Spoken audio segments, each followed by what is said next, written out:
है अपने YouTube channel पे। आज हम रीजनिंग मैथ के बारे में जानेंगे क्योंकि ये काफ़ी इंपॉर्टेंट टॉपिक रहता है और इसमें से लगभग आपको 50% क्वेश्चन आपके बनते हैं। कोई भी आपका एग्ज़ाम होता है तो उसमें 50% के सारे क्वेश्चन बनते हैं और ये क्वेश्चन काफ़ी इंपॉर्टेंट रहता है। तो आप सभी को पता है कि ये मेरा 29वां वीडियो है जो कि रेलवे ग्रुप डी यानी आरआरबी ग्रुप डी के सारे क्वेश्चन इसमें आपको देखने को मिलेंगे और ये आगामी एग्जाम में सारे क्वेश्चन पूछे जाते हैं। तो आपको क्या करना है, चैनल को पहले तो सब्सक्राइब कर लेना है। वीडियो अगर अच्छी लगती है तो वीडियो को आप लोग लाइक जरूर कीजिएगा, साथ में अपने दोस्तों के साथ भी शेयर कीजिएगा ताकि उनको इन्फॉर्मेशन मिलती रहे। ठीक है, आइए देखते हैं कि देखिए पहला क्वेश्चन आपकी स्क्रीन पे दिख रहा है। कह रहे दो तार ए और बी एक हो एक ही पदार्थ से निर्मित है और उनकी लंबाइयां समान है किंतु अनुप्रस्थ काट के क्षेत्रफल भिन्न भिन्न है। यदि तार ए का प्रतिरोध तार बी के प्रतिरोध के 9 गुने के बराबर है तो तार ए की त्रिज्या और तार बी की त्रिज्या का अनुपात क्या होगा। देखिए ये फिजिक्स का क्वेश्चन है और ये काफी इंपॉर्टेंट है। तो इसको हम लोग कैसे समझेंगे, आप सभी को पता है कि जो तार का प्रतिरोध होता है उसकी लंबाई के समानुपाती और उसका अनुप्रस्थ काट के क्षेत्रफल के व्युत्क्रमानुपाती होता है। ठीक है, तो देखिए अगर आप इसकी त्रिज्या निकालेंगे तो कैसे निकालेंगे हम लोग, आर फिर ए स्क्वायर हो जाएगा। ठीक है, आपका बराबर किसके होगा, 1/9 के होगा क्योंकि ये कितना दिया है, 9 गुना है। ए बी की कितना है, 9 गुना है। और उसके बाद जो इंटू यहाँ पे इंटू किसके होगा, आर, और ये आपका बी स्क्वायर होगा क्योंकि जो ये आपका ए जो है ना ये आर बी के 9 गुना है, तो इसका अपोजिट करेंगे तो कितना हो जाएगा, 1/9 हो जाएगा। अब यही जब अनुपात हम निकालेंगे यानी आर बाई, ठीक है, आर ए, जब इसका वर्गमूल निकालेंगे कितना 3 हो जाएगा। तो आर ए बटे आर बी यानी इसका जो अनुपात होगा बराबर किसके होगा, 1:3 के होगा क्योंकि ये तो आपने घन किया तो 3 में कन्वर्ट हो गया, तो 1:3 में आपका राइट आंसर होगा यहाँ से। ठीक है, अगला क्वेश्चन है, कह रहा है पी और क्यू की आयु का योग क्यू और आर की आयु के योग से 15 वर्ष अधिक है। पी और क्यू की आयु का योग क्यू और आर की आयु के योग से 15 वर्ष अधिक है तो आर की आयु पी से कितने वर्ष कम है। देखिए बहुत ही इंपॉर्टेंट क्वेश्चन है, हम क्वेश्चन के आधार पे ही चलते हैं, इसको लगाना कैसे है। ठीक है, कह रहा है पी और क्यू की आयु का योग यानी पी प्लस क्यू हम लिखेंगे। ठीक है, और ये किसके बराबर है, बराबर हम क्या लिखेंगे, क्यू और आर, क्यू प्लस आर हो जाएगा और ये प्लस किसकी योग के बन रहा है, 15 के है, मतलब यहाँ पे दिया है 15 के योग बराबर, तब ये बराबर होगा। अब देखिए यहाँ पे हमने क्यू से क्यू काट दिया, ठीक है, क्यू कट गया तो पी बराबर किसके बराबर हो गया, पी सॉरी आर प्लस 15 हो गया। ठीक है, अब हम आर निकालना है तो आर बराबर किसको हो जाएगा, आर बराबर हो जाएगा पी माइनस 15, तो कितना होगा, ये 15 होगा। कितने वर्ष से आपका कम है, ये 15 वर्ष कम है। ठीक है, क्योंकि पी से जो आर की जो आयु है वो कितना कम है, आर की आयु पी से कितने वर्ष कम है, वो 15 वर्ष कम है, यानी ऑप्शन नंबर दूसरा आपका राइट आंसर होगा। ठीक है, अगला क्वेश्चन है, कह रहा है कि यदि x square plus 2x plus 9 बराबर दिया है x minus 2 into x minus 3 है तो परिणामी समीकरण है, किस तरह का समीकरण है।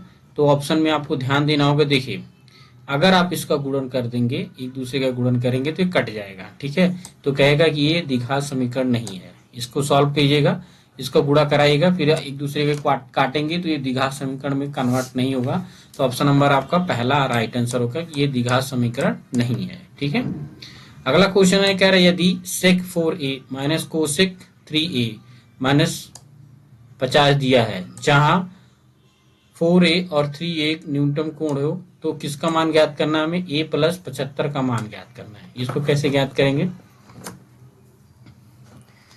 देखिए यहाँ पे लिखने के लिए आप क्या लिख सकते हैं, देखिए एक चीज है यहाँ पे, यहाँ लिखेंगे sec 4a, ठीक है, और आपका बराबर आपके किसको हो जाएगा, ये इतना दिया है। ठीक है, तो एक चीज आप यहाँ पे ध्यान दीजिएगा, बराबर देखिए जब ये आप ये माइनस हटाएंगे यानी इक्वल करेंगे इसको तो बराबर हो जाएगा आपका, ये माइनस प्लस हो जाएगा तो कोसेक हो जाएगा, क्या हो जाएगा, कोसेक 3a और माइनस 50 डिग्री हो जाएगा। ठीक है, अब इसमें देखिए एक फॉर्मूला लगता है, यानी कोसेक थीटा बराबर होता है सेक 90 माइनस थीटा होता है। ठीक है, तो आप इसको कन्वर्ट कर दीजिए सेक थीटा में। तो कन्वर्ट जब करेंगे तो आ जाएगा, देखिए यहाँ पे कन्वर्ट करेंगे हम लोग तो सेक 4a और बराबर किसकी हो जाएगा, ये आपका सेक में आपको कन्वर्ट करना है, थीटा मान लेना है। ठीक है, तो 90 कोष्टक में हो जाएगा 90। ठीक है, और आपका हो जाएगा फिर माइनस हो जाएगा 3a और आपका 50 हो जाएगा, क्योंकि इसको आप पूरा को क्या मान लेंगे, इस पूरे को मान लेंगे थीटा। ठीक है, अब इसको जब सॉल्व करेंगे आप, तो सॉल्व करने के बाद आपको क्या मिलेगा, सेक से सेक कैंसिल हो जाएगा, तो आपका कितना बचेगा 90, ये 90 आपका 90 और 50 आपका हो जाएगा 140, तो आपका 4a। देखिए सेक से सेक कैंसिल हो गया यहाँ से, तो 4a अब बराबर किसके हो जाएगा, ये माइनस 3a, इसको जोड़ देंगे आप तो कितना हो जाएगा, और ये हो जाएगा आपका प्लस 140। ठीक है, 140 हो जाएगा। इसको जब इधर लाएंगे तो ए बराबर कितना आ जाएगा, ए बराबर आपका हो जाएगा ये 4 3 7 14 यानी 20 हो जाएगा। कितना हो जाएगा, देखिए 4 3 7 होगा और ये डिवाइड हो जाएगा आपका, तो ए बराबर कितना आएगा 20 आंसर आएगा। तो ए का मान यहाँ पे डालेंगे हम लोग और इसको जब ऐड करेंगे तो आपका कितना आएगा 95 आंसर आएगा। कितना आएगा 95 डिग्री आएगा। ठीक है, अगला क्वेश्चन है, कह रहे यदि एक समबाहुभुज के प्रत्येक अंतःकोणों का मान 135 है तो उनके समबाहों की संख्या ज्ञात कीजिए। तो संख्या आपको ज्ञात करना है, उसकी भुजाओं की संख्या कैसे ज्ञात करेंगे, तो इसके लिए एक फॉर्मूला आता है। फॉर्मूला है, देखिए फॉर्मूला क्या होगा, n माइनस 2, ठीक है, गुणे 180 और बटे n हो गया। ये फॉर्मूला आप याद रखिएगा। अब इसी में आप देखिए जब ये गुणा कराएंगे तो जाएगा 180, ठीक है, और इसका जो गुणा होगा 18 दूना 36 माइनस 360, ठीक है, अब बटे किसके हो जाएगा, n के हो जाएगा। ठीक है, और ये किसके बराबर है, 335 के बराबर है, 135 डिग्री के ये बराबर चल रहा है। तो ये आप इधर गुणा करेंगे तो जाएगा 135 n हो जाएगा, इसमें से इसको घटा दीजिए तो आपका हो जाएगा 336,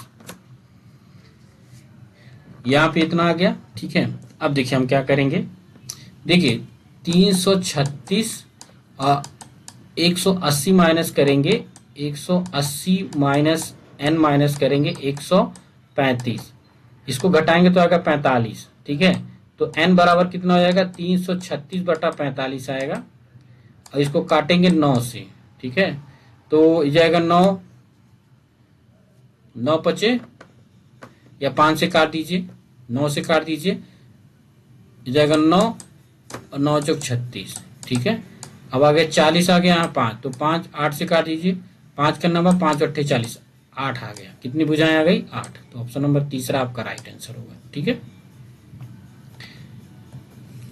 अगला क्वेश्चन है, कह रहा है कुछ व्यक्ति उत्तर दिशा की ओर मुंह करके एक पंक्ति में बैठे हैं, एफ और ए के बीच में केवल 7 व्यक्ति हैं।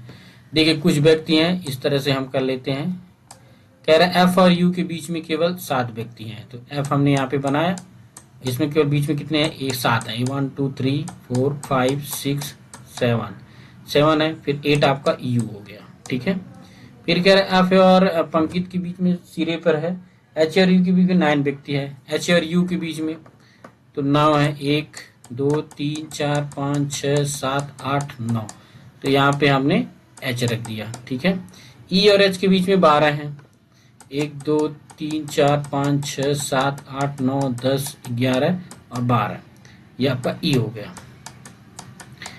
फिर कह रहा है कि एच जो है 14वें स्थान पे बैठा है और उसके बाद कोई व्यक्ति नहीं है, तो यहाँ पे ई हम करेंगे और यहाँ पे एच कर देंगे, ये 14वें स्थान पे है।